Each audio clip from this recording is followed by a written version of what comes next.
So we welcome Joy. And thank you so much for making time to come and share this important presentation. And it's going to be a great conversation.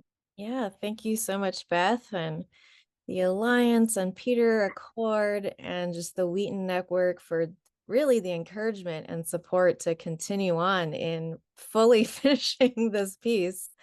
But it's been I've been really grateful as an academic, thought and praxis project. And then at the same time, I've really appreciated it as a way to worship and as a way to encounter God. So I really hope that this would be something similar for you in different ways. So let me just share my slides here. I'll just begin um, in also thinking about there's been a lot of like wrestling in writing this piece, and I can speak more about it later. But it wasn't it was a big interest of mine, and I can tell you more about why. But it really started with a couple of these questions. So, why do so many anti-trafficking organizations that are faith-based, affiliated, inspired, you name that spectrum, focused on post-trauma interventions and sex trafficking? And so these are some questions I was thinking about because I was noticing that how do trafficked survivors feel about their rescue experience and the language that's being used to describe them or to raise funds to support them? And then how do anti-trafficking NGO workers understand and integrate their faith into the work of anti-human trafficking? So broadly, anti-human trafficking work. And so these questions really became kind of more intentional in the recent years. But it really started for me as I'm a transnational Chinese Singaporean North American woman. And my grandmother experienced World War II, so the invasion of the Japanese Imperial Army during World War II, and it never really crossed my mind. I was advocating and studying the testimonies of survivors of Japanese military sexual slaves. They're called comfort women, that led me to ask more questions about the impact of violence on my ancestors. And so trauma hides many stories, as we all know in this work. So the fragments of my grandma's experience helped me understand a bit more about her and kind of trace this experience within a global context as immigrants. And so I found a place, earlier working with comfort women, testimony survivors, activists, kind of welcoming my voice with and for them, thinking about unrealized justice, remembrance, and reparations. And so these are the voices of 200,000 comfort women from Korea, China, Philippines, Indonesia, Dutch women as well, and the surrounding islands of Southeast Asia. And so the Japanese imperial military sexual enslavement was between 1932 and 45, and that was the largest case of sex trafficking in modern history. But there were no prosecutions held for wartime sexual violence because it was not recognized as a crime against humanity until 1998. And so these women, they are passing each and every year. And so I've been inspired by their work and their faith as well, and also the writings of Asian Christian scholars, kind of driving my hope to contribute to this conversation in our space.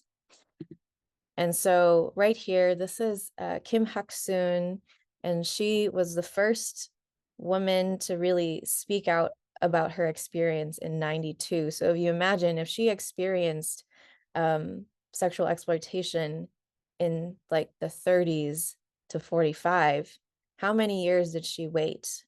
Did she feel safe enough, encouraged, and supported enough to be able to speak out? And these are just a couple of photos of the previous work that I've done, thinking about how art is involved in advocacy, how advocacy at the House of Commons, that's in Canada, how is that involved as we think about lifting up voices that are marginalized, particularly in sex trafficking, and how we think about education. And so moving along, like I have more specific questions in this. And so I think about then, as a Christian, evangelical, how does a simple evangelical salvation narrative um, in anti-sex trafficking efforts in Southeast Asia, because of the background context that I have, how does that perpetuate a savior complex? And how does it not provide ways for us to manage complexity?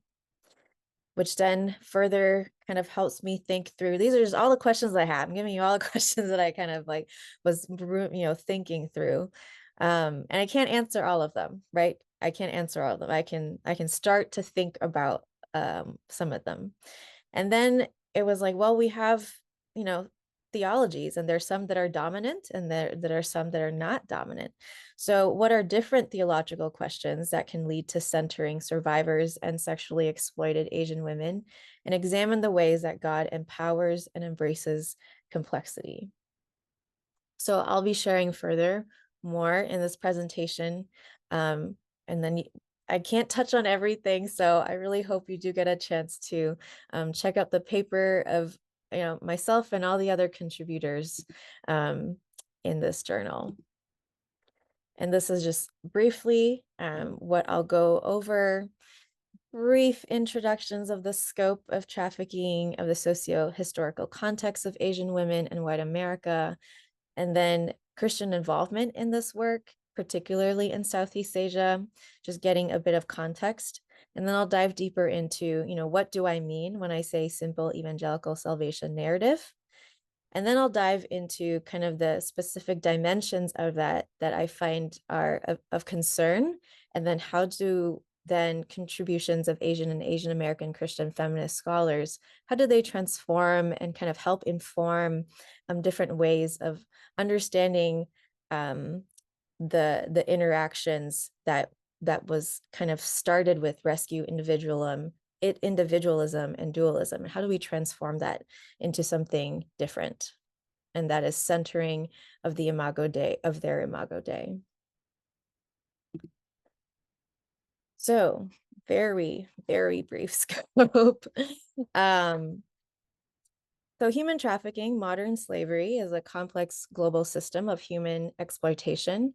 And you can read a couple of points that I have here, thinking of just how wide it is, and even, what is the specific number? It's very hard to determine. And then those are some risk factors as we think about push and pull factors in different contexts.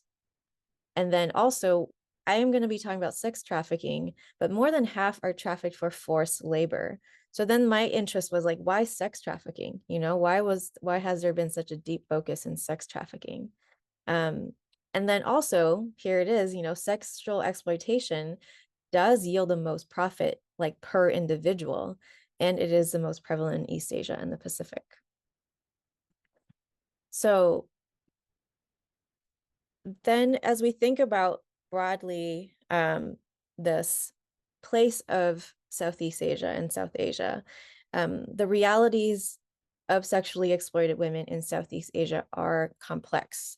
So in part, they're driven by what I say Sunny One describes as white sexual imperialism, but also by local and cross-cultural forms of oppression.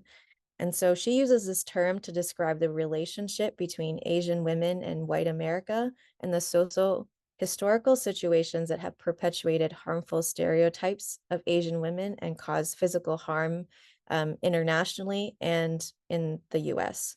So its legacy is still intertwined in media and social discourse. And so we're thinking about tropes of like exoticism, hypersexualized yet submissive, objectification of women. I've experienced a number of these different objectifications in conversation, in work, in different spaces. And it can be traced back to a, quote, white heterosexual male presence in East Asian wars, particularly the Philippine-American War, World War II, and the Vietnam War, end quote. So, for example, sex industries created in the Philippines and Thailand for U.S. military men's R&R have persisted because they become substantially profitable industries, and they have reinforced systematic poverty and local patriarchal cultural values that were brought in to the Philippines. And furthermore, Western conceptualization of this like women of the East leads them to be seen through this lens of male power fantasy. And this is a concept that has, Said says in Orientalism in his book.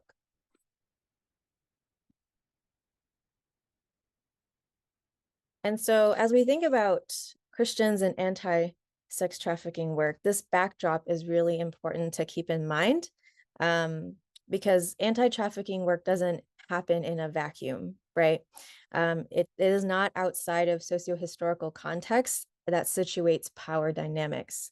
So as Western evangelical faith-based organizations have only become more self-aware of how faith-based practices and values do in fact carry a Western cultural perspective, some orgs, have been thinking about it and are kind of working on like what does it mean to reshape and rethink that, and change the perceptions that are already existing.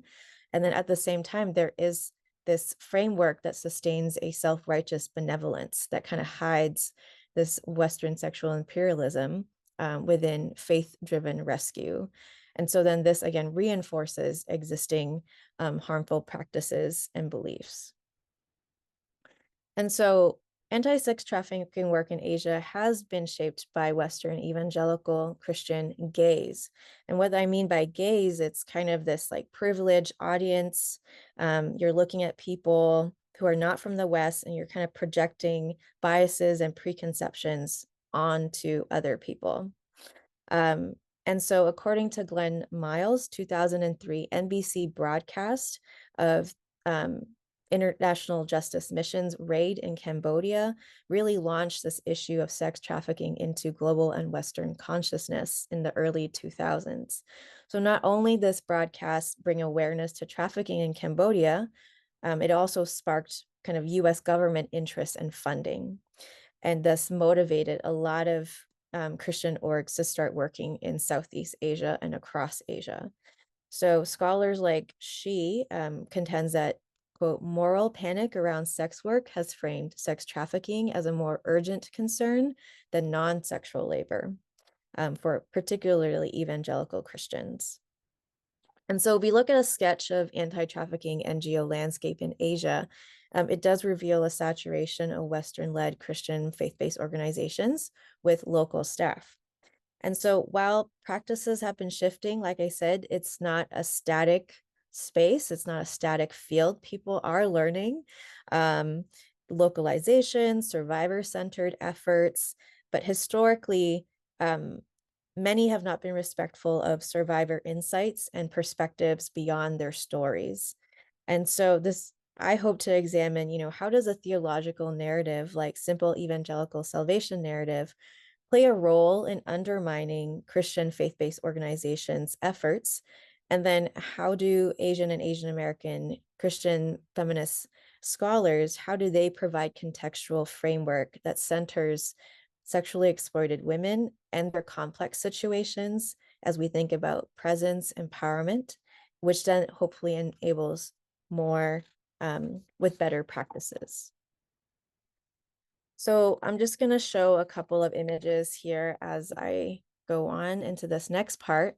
But as you like kind of let it sit with how these images, resonate with you. How are you familiar with them? What do they speak to you? How do they speak to you as we think about anti-sex trafficking? So we know evangelical Christians, not a monolith at all, right? And so there are multiple like theological narratives that can inform anti-sex trafficking work. And making broad assumptions is risky, but as in time, other authors and myself we're kind of noting this widespread commonality among evangelicals, people as a community, as well as organizations, among this simple evangelical salvation narrative. And so I'll just point out some dimensions of it as we go.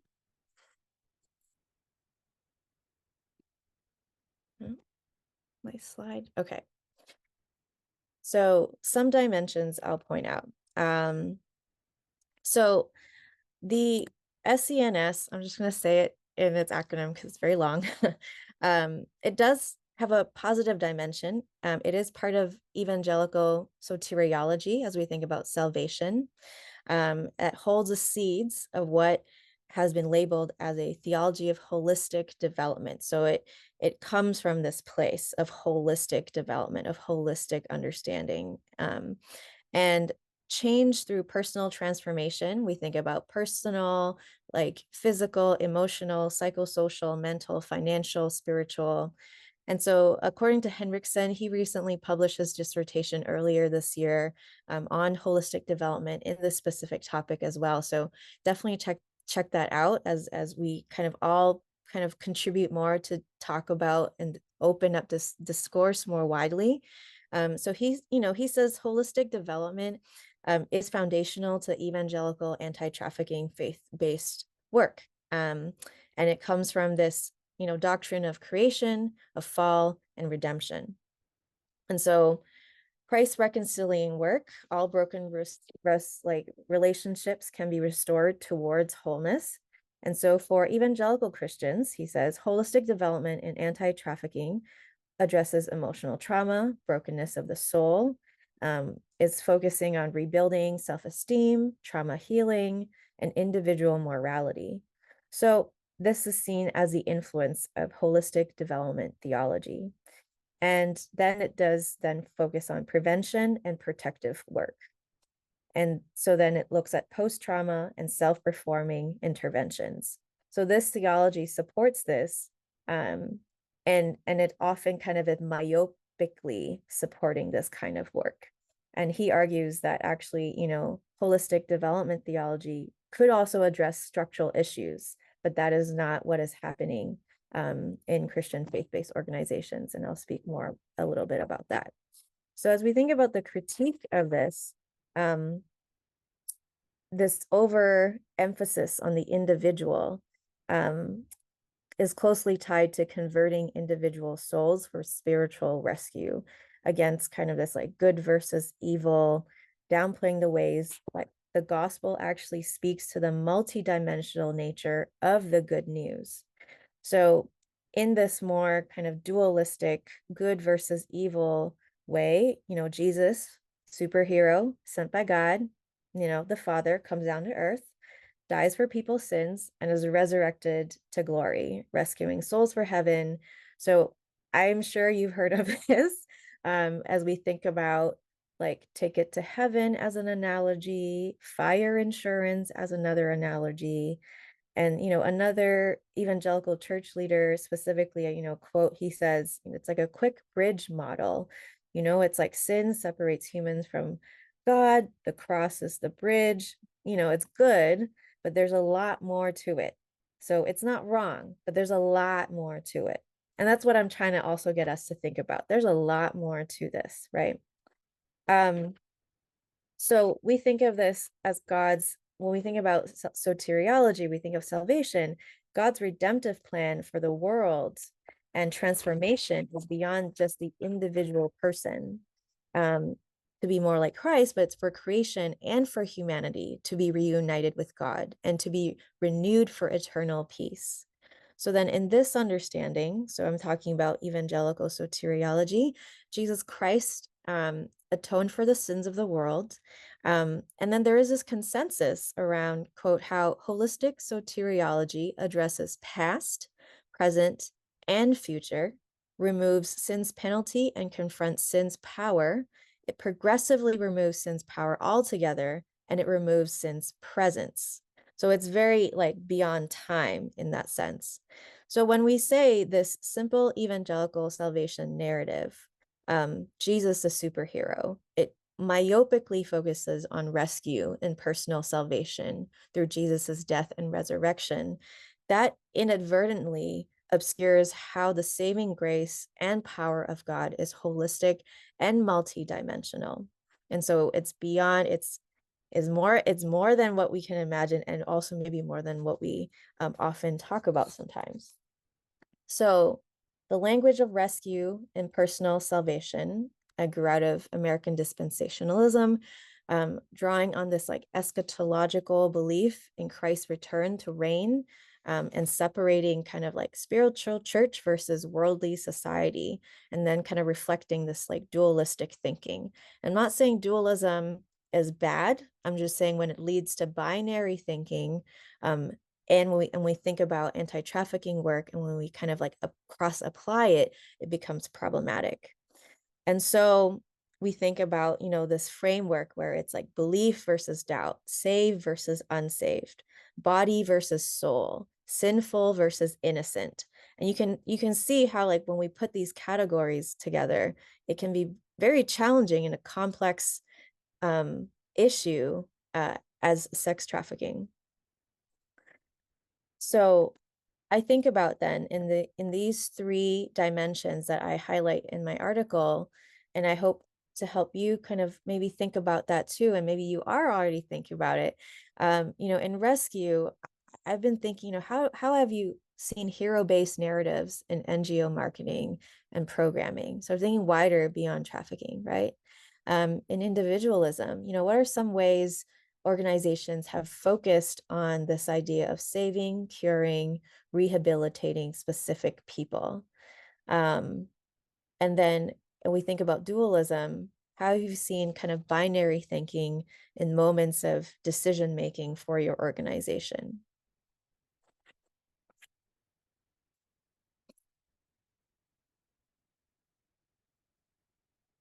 And so I'm going to shift into thinking about our faith communities wider. Um, And specifically, there's this emphasis on individualism that paints a reality that is tied to an evangelical Christian salvation schema. This is Fitzpatrick's work. That's kind of based on Luke 19:10 and Isaiah 1-17, that frames human trafficking in a way that motivates, quote, commitment to immediate emancipation that lacks a structural critique, he says. Because, quote, individuals are lost and in need of salvation. And so this emphasis creates a blind spot, obscuring how structural realities actually shape our individual circumstances. And research has actually shown that US Christians with an evangelical worldview more frequently would recommend a focus on individual deficits. So thinking about like more job skills, having more options, having more family support, um, the work of the spiritual forces, thinking about evil and brokenness of sin, and interventions that deal with individuals, so rescue, police raids, when it comes to conceptualizing trafficking. Other research also notes that racial identity, quote, of white evangelicals have been connected to their inability to recognize the importance of systemic issues. And this is from Amy Reynolds and Steve. And so this preference for individualistic approaches to trafficking then can be connected to emotive decisions kind of laced with a savior complex, and folks don't even know it. And that is not, I'm not trying to say that individual factors are not important to address. And it is important to address emotional trauma and spiritual brokenness. But systemic poverty is often the most significant pre-existing factor that contributes to the sex industry and the vulnerability factors of trafficked peoples. So it then is very notable that evangelical organizations don't often focus on that aspect of the problem. And so I say, SCNS kind of creates this blind spot, and reinforces this blind spot. And so earlier, I didn't say this quote earlier, but this is a quote from another evangelical pastor, is again kind of thinking through the simple understanding of trafficking encased in a typical evangelical salvation. And it's kind of this imitation. It's not quite what we understand as salvation. And it's because we're not comfortable with a complex God, he says, or a complex Jesus. And that kind of leads us to not looking for complex solutions. And so I just want to highlight that as we think about um, some of these dimensions as we critique it.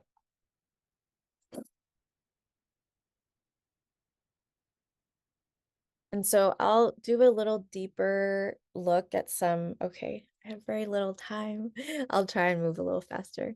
Um, as we think about rescue, so rescue, you know, SCNS centers on Jesus rescuing individual souls for heaven, and it can seem pretty natural to carry that over into trafficking work. In fact, one of the studies found that, quote, rescue for a greater purpose is one of the four main themes found in evangelical Christian anti-sex trafficking narratives. And so there's kind of this like hero-based narrative happening. An example, I'll just share one example here. You know, a survivor explained that she felt dishonored by the pity sought from foreigners using her life story in leaflets, because she felt exposed and discriminated by local Cambodians as well, because she wasn't aware of what was being said about her on these leaflets. And so in the context of Cambodia, um, there's a concept that it translates to her, you know, this is like the shame of being a broken woman.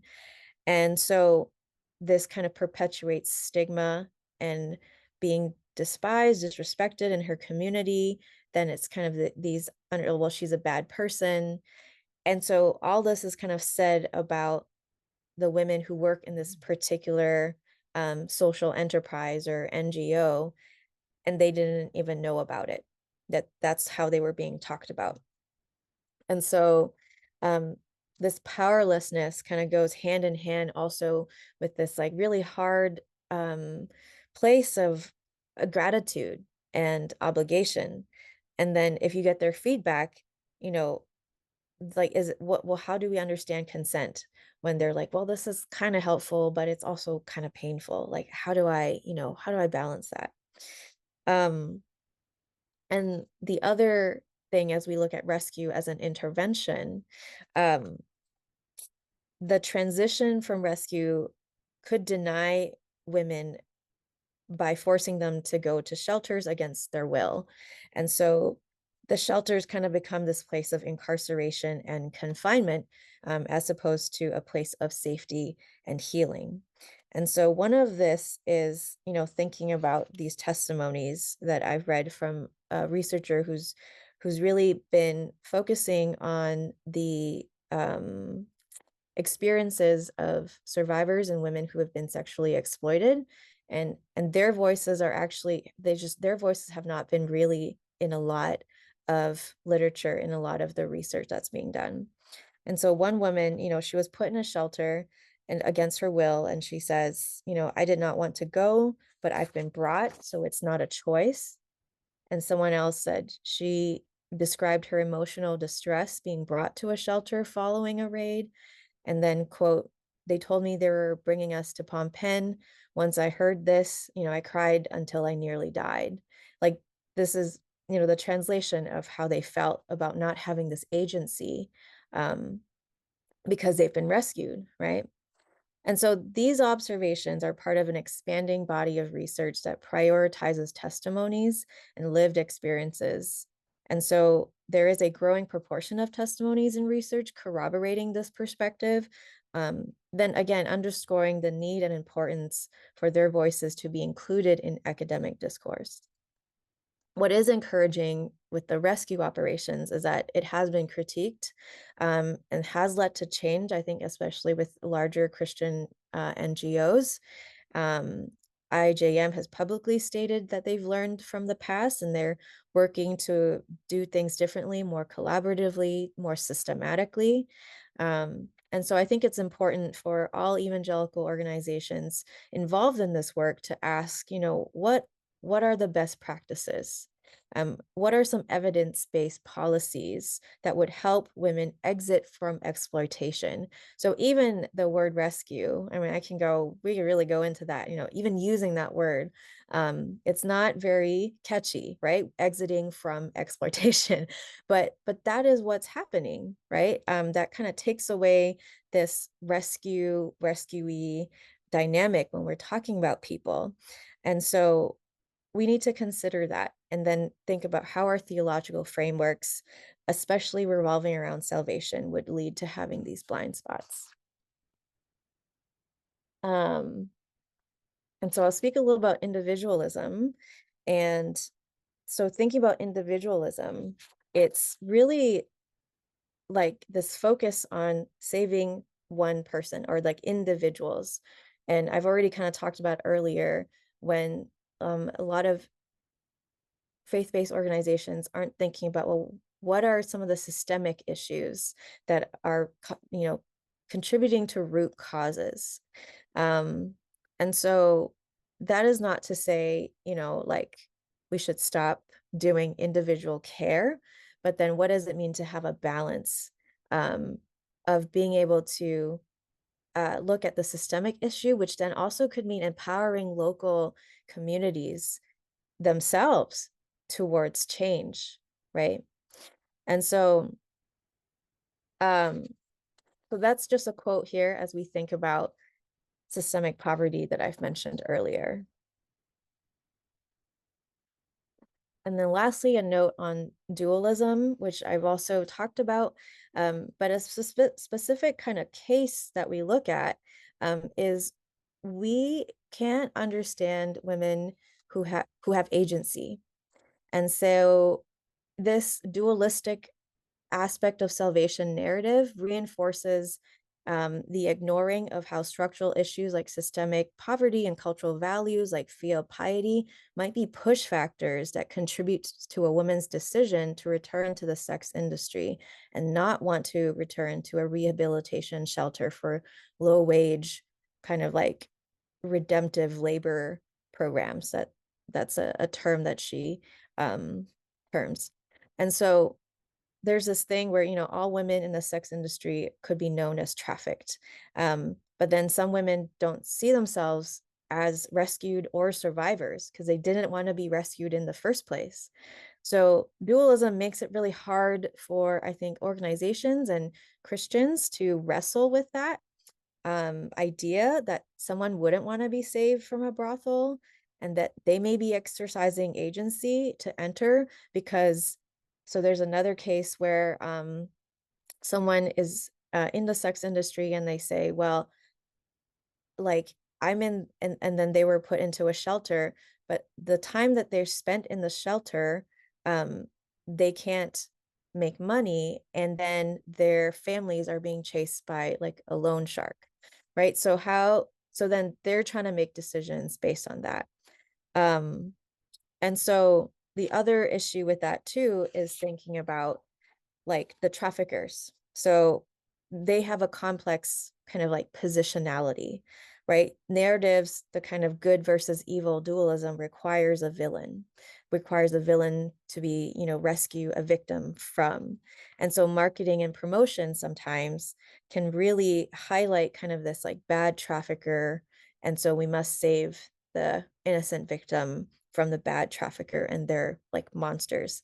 And so there is this faith-based staff that explains, not all traffickers should be characterized as monsters when they themselves are also victimized by socioeconomic system inequalities and exploitations. So having these like more complex framework can then help us think of different tools and different ways to engage with the issue.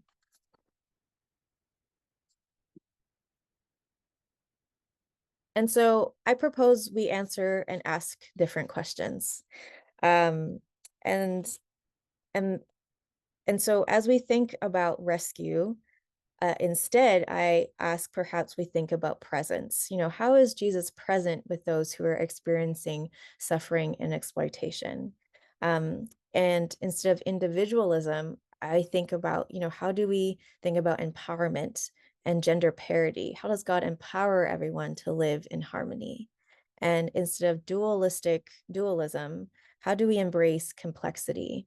How are Asian women's lives, valuable in understanding the complexity of structural sin, and how are their lives beyond valuable, beyond the value of a testimony?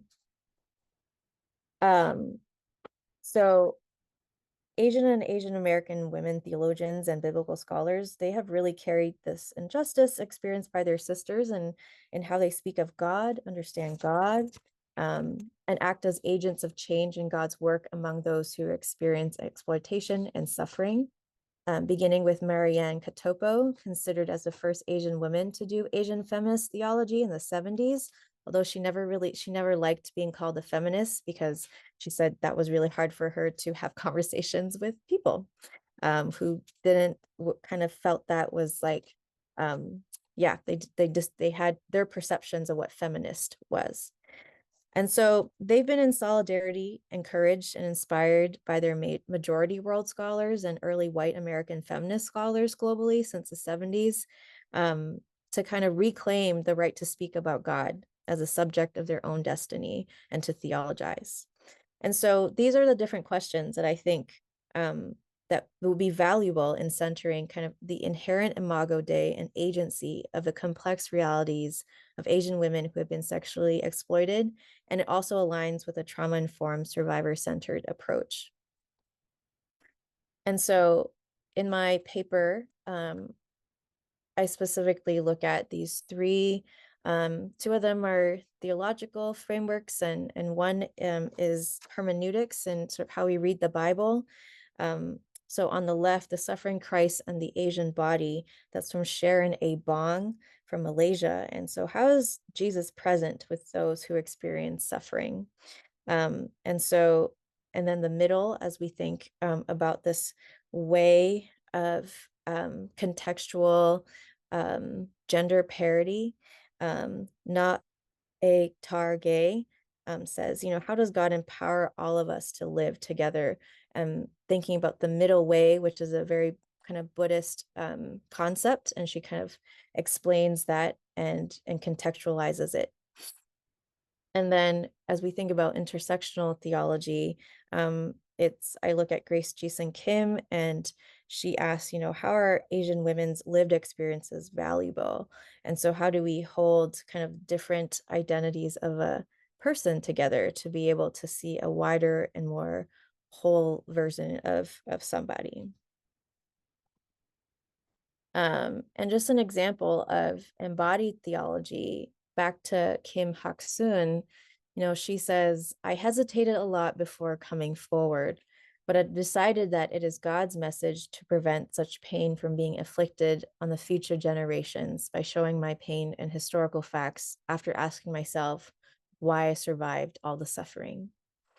And so in her reflection, in her courage, and in her work that she moves forward on in protesting and speaking her story multiple times. And if you've been doing this work in trafficking and working with people who are vulnerable, well, what does it mean to tell them to say their story over and over, right? But for her, part of her courage is seeing that this is God's message, to come forward in sharing her experience. And so just like in my article, I'd just like to leave with some poetry and a quote. Marianne also wrote, didn't just write essays and articles, but she wrote creative things. And she asks, I am free, you are. I am free, you are. But where I am, what I am, you cannot be. Where you are, what you are, I cannot be. Am I encroaching on your freedom? Are you intruding on mine? Have I the right to be what I am? Can we be fully human, you and I, each in our own way? And so I think about this whole process as really, I'm trying to think through, how are the kind of silenced voices of Asian and Asian feminists, Christian scholars in the wider sphere, how can I hear them for myself? And then how can I hear that? And